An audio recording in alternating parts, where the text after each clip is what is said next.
thank you for joining me. Welcome to the Burning River Browns Talk on the Fanatical Elves Network, which is a subsidiary of the Fans First Sports Network. I am your host, Lou Marconi at lmarconi251 on Instagram, at lmarconi1973 on X. Thank you for joining me tonight. Please feel free to like, comment, share, subscribe, hit the notification bell. Thank you so much. Hey, Fanatical Elves Network, great place for Browns content. Subscribe, you'll enjoy it. So, you're probably wondering about the title of this show. What does that mean? Chasing the Gleam. There was a coach for the Cleveland Browns that some of you might not be old enough to remember. I am, because when he was the coach of the Cleveland Browns, I was in middle school up until I was a sophomore in high school. And that was Marty Schottenheimer. Recently, I wrote an article about him. So I'm going to go ahead and let you know what chasing the gleam means and what I mean by that. But before I do that, we need to pause for a break from our sponsors. All right, we're back. Thank you for hanging in there. Thank you for joining me. Thank you for being here. All right, Marty Schottenheimer. That name sound familiar? Fortunately, he's no longer with us. He passed away in early 2021, but he was a winning Browns coach. Yeah, he took over the team in 1984. Halfway through the season, he took over for then coach Sam Ratigliano. The team was 1-7. Art Modell had enough. Time to make a change, which he was right. Absolutely. Ratigliano was no longer effective. The team wasn't doing well. Ratigliano, I think he went on to coach Liberty University or something. And I don't think he's living anymore either. That was back. We're talking 40 years ago.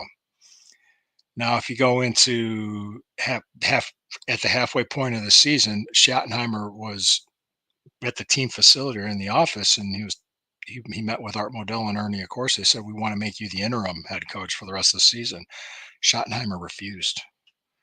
"I will not do coach this team unless I have a contract. Nobody will respect me as the interim head coach." Art Modell and then GM Ernie Accorsi went into there was like a kitchen area, and they went in and talked to each other. And he goes, "Hey, what do you think?" And of course, he looked at Modell and said, "I took balls. Let's hire him." That's pretty much what happened. They hired him. Schottenheimer became the head coach of the Cleveland Browns. He was officially hired. The team went 4-4 the rest of the season. They were terrible before that, but he turned them around. He took over and he turned them around, and they started winning. People were happy. 1985, they won what was then the AFC Central, which is more like the AFC North today. They won the division 1985, and they only had a record of 8-8. But they had Bernie Kosar's rookie year, and they had 2,000-yard rushers, Ernest Biner and Kevin Mack.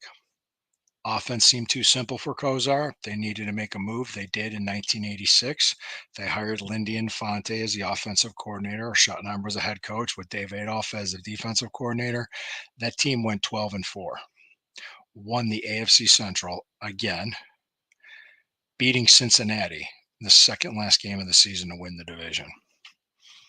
Then that's the famous game where they played in the AFC Championship. They did the double overtime win against the Jets, and then 8 days later, they lost in overtime to the Denver Broncos at home in the AFC Championship. The Gleam was the speech on the field Marty was giving to his players before the game. He said, "There's a gleam, men." He was talking about the moment. And I wrote this in the article. He was talking about the moment at the time. And the person standing next to him was a special teams coordinator, went on to be his defensive coordinator in Kansas City, and went on to become the head coach of the Pittsburgh Steelers and win a Super Bowl. Bill Cowher, who was once a linebacker for the Browns. But Marty Schottenheimer went on, after that, he went on to continue to coach the Browns.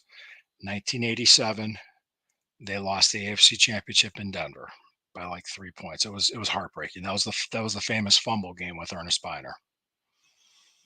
They were down 21-3 at halftime.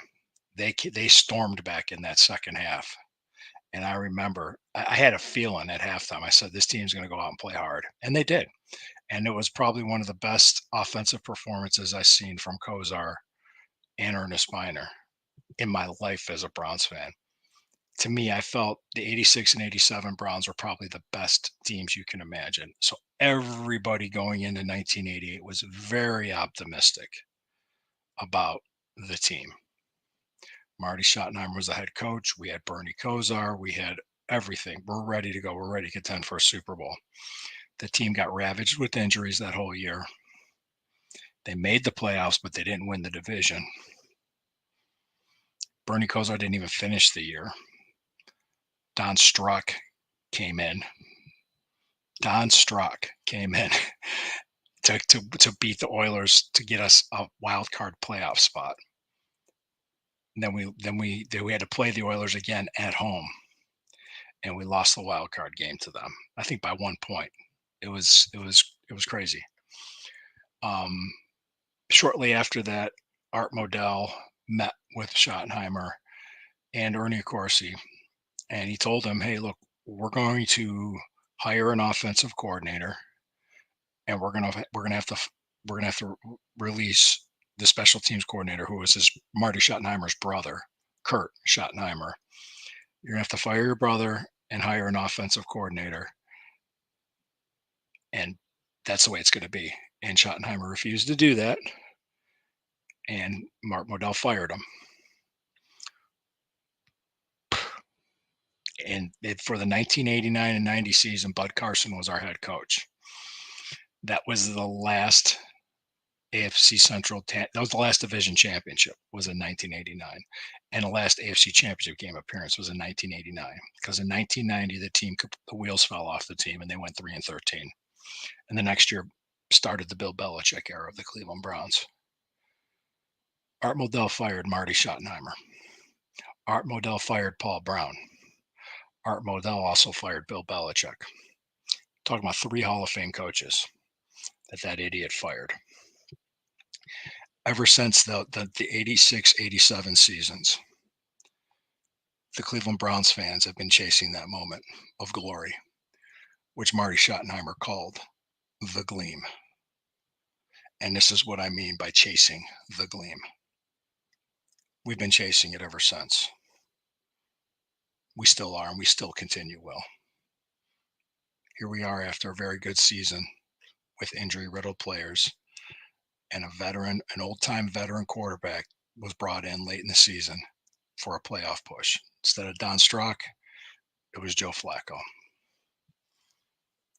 We have the coaching staff in place. We have the rosters. We have the quarterback. We have the players.